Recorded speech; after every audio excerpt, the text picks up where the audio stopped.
सबसे ज्यादा बिहार में सांसद राजपूत है।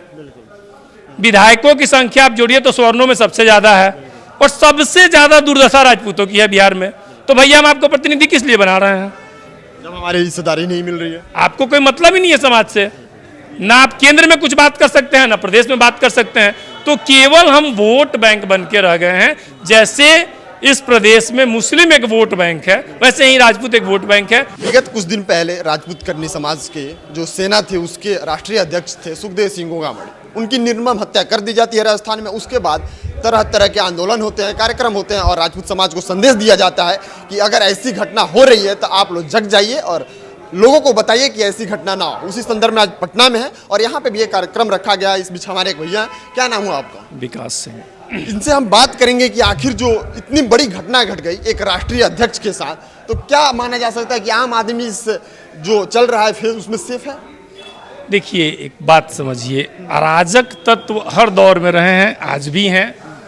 और जहाँ की सत्ता निरंकुश हो जाती है, जहाँ की सत्ता लूट खसोट और केवल स्वार्थ सिद्धि में के लिए सरकार चलाती है, वहाँ हत्याएं आम बात हो जाती है। लेकिन जहाँ तक गोगामेरी जी की हत्या का सवाल है, ये हत्या अराजकता की वजह से नहीं हुआ है। ये वो इनसिक्योरिटी है जो राजस्थान के टॉप पे बैठे कुछ नेताओं को उनके बढ़ते कद से हो गया था। उन्होंने गोगामेरी जी को अपने रास्ते से हटाना उचित समझा। इसके पीछे जिन जिन लोगों का नाम आ रहा है जो हत्याएं करते हैं वो तो प्रोफेशनल किलर हैं। बिश्नोई गैंग का नाम आ रहा है इसमें, तो वो तो प्रोफेशनल किलर है। तो कोई ना कोई तो ये टेंडर दिया होगा और टेंडर देने के लिए बिहार के लोग तो गए नहीं होंगे। यहाँ तो किसी को प्रॉब्लम है नहीं, तो राजस्थान के नेताओं ने दिया होगा। अब आप कल्पना कीजिए कि पंजाब की सरकार लिख के देती है कि भैया सुखदेव सिंह गोगामेरी की हत्या होने वाली है, ये ऐसा हमें इनपुट मिला है।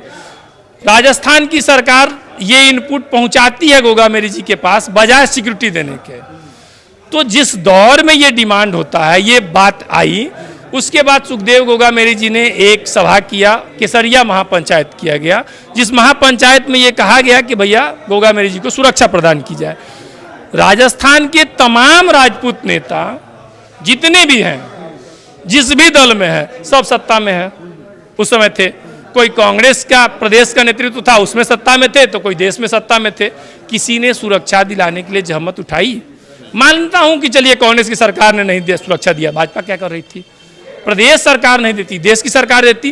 कुत्ता बिलाई नेता है वो, 2 4 जना के पास वोट है, जेड प्लस सिक्योरिटी बिहार में मिल जा रहा है। आप देख ही रहे हैं, आप हम लोग के सामने है। और इतने बड़े नेता को सुरक्षा नहीं दिया जा सकता था।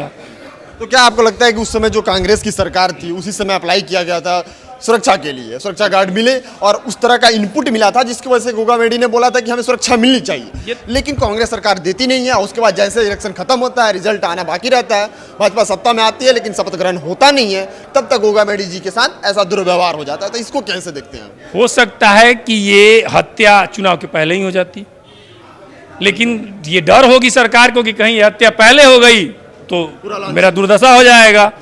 खैर दुर्दशा तो हुआ ही, लेकिन ये तो तय है ना। मैं ये कैसे कहूं कि केवल कांग्रेस की सरकार जिम्मेवार थी? मैं उन तमाम नेताओं को कह रहा हूं जो राजस्थान के टॉप पे बैठे हैं, जिनको गोगामेरी जी के कद से प्रॉब्लम थी, वो सब उस हत्या में शामिल हैं। अपने समाज से आप काफी खफा लग रहे हैं। हम मंच पे भी देखे आपको बोलते हुए, तो आप कह रहे थे कि कोई राजपूत समाज का ना सिपाही में जा रहा है ना कहीं जा रहा है, राजपूत समाज जो है विलुप्त होते जा रहा है। तो इसको मतलब क्यों इतना खफा है आप अपने समाज कि? मैं खफा नहीं हूँ। शायद आप मेरे इस मंच पे बड़े बड़े लोग बोले, आप सुने ना, इतिहास ये दिखाया जाता है, इतिहास वो है। अरे इतिहास हमारे बाप दादाओं का है, हम कहाँ हैं? हमारी तो वर्तमान से हमें मतलब है ना, भविष्य से मतलब है ना। अब आप एक बात बताइए, जिस समाज का बिहार की आबादी में 68% आबादी ऐसी है जिसको 20,000 रुपये मासिक आय नहीं है, वो समाज का क्या इतिहास रहा होगा? कौन चीज झंडा गाड़ेगा और कौन चीज उसका फ्यूचर है? हमारे जितने नेता हैं वो रैलियों के सरताज हैं, सही है। अब आप बताइए ना, बीपीएससी आता है, राजपूत गौन है, उसमें शिक्षक का रिजल्ट आता है। अरे यहाँ तक कि जनरल कैटेगरी छोड़िए, ईडब्ल्यूएस में नहीं आ रहा है भाई। तो कहीं ना कहीं अगर मान लीजिए, इसको मैं मान लूँ, या तो 2 कमी है, या तो टैलेंट की कमी हो गई समाज में, जिसको मैं मानने के लिए तैयार नहीं हूँ कि समाज में टैलेंट की कमी है। दूसरा है कि भाई मैनेज रिजल्ट आ रहा है। तो जब मैनेज रिजल्ट अगर आ रहा है तो एक समाज से बीपीएससी के रिजल्ट में टॉप 10 में 6 लड़के आ जा रहे हैं, आप कहाँ हैं? यानी सत्ता में भागीदारी लेने के लिए जिन नेताओं को आपने चुना है, जिनको भेजा है, वो दंतहीन है, वो बात ही नहीं कर सकते हैं सत्ता में हिस्सेदारी के लिए। तो फिर ये समाज कमजोर क्यों नहीं होगा? समाज की बात जिनको बताने के लिए भेजी जा रही है, जो नेतृत्व करता है। अब आप एक बात दें, सबसे ज्यादा बिहार में सांसद राजपूत है, विधायकों की संख्या आप जोड़िए तो स्वर्णों में सबसे ज्यादा है, और सबसे ज्यादा दुर्दशा राजपूतों की है बिहार में। तो भैया हम आपको प्रतिनिधि किस लिए बना रहे हैं जब हमारी हिस्सेदारी नहीं मिल रही है? आपको कोई मतलब ही नहीं है समाज से, ना आप केंद्र में कुछ बात कर सकते हैं, ना प्रदेश में बात कर सकते हैं। तो केवल हम वोट बैंक बन के रह गए हैं। जैसे इस प्रदेश में मुस्लिम एक वोट बैंक है, वैसे ही राजपूत एक वोट बैंक है। वो किसी के पीछे चला जाए उसका भला होने वाला नहीं। जब राजनीति का टाइम आएगा, जब केवल वोटिंग का मौका आएगा, उस टाइम आपका यूज किया जाएगा, फिर उसके बाद आपको भूल जाएगा। इसके अलावा आप कुछ नहीं है। ये समाज केवल और केवल एक वोट बैंक बन के रह गया। अच्छा, इस कार्यक्रम के तहत आप क्या संदेश देना चाहते हैं समाज को, और फिर राजस्थान सरकार से आप क्या मांग करते हैं? कि राजस्थान सरकार से तो यही मांग है कि संविधान के दायरे के तहत यथाशीघ्र जितनी जल्दी हो सके गोगा मेरी जी के हत्यारे को फांसी की सजा तक पहुंचाया जाए। लेकिन जो पकड़े गए हैं वो हत्यारे को नहीं, उसके पीछे जो मास्टरमाइंड है उनको पकड़ा जाए। संदेश क्या देना चाहते हैं इस कार्यक्रम के तहत, क्योंकि इसमें ज़्यादा राजपूत, भूमिहार और स्वर्ण समाज के लोग आए हैं, तो इसके तहत आप क्या संदेश देना चाहते हैं? कि आप खपा भी थे कि लोग आगे नहीं आ रहे हैं, सिर्फ बड़े बड़े मतलब गरीब तबका के लोग आते हैं वहीं आगे आते हैं, बड़े बड़े लोग नहीं आते, तो क्या आज के लोगों से मेरा बस केवल एक विनती है, केवल एक विनती कि भैया रैलियों में जाने के लिए उपलब्ध मत रहो, अपने बारे में सोचो और नेतृत्व उसी को दो जो तुम्हारी बात करे। जो तुम्हारी बात नहीं कर सकता उसको नेतृत्व नहीं दो।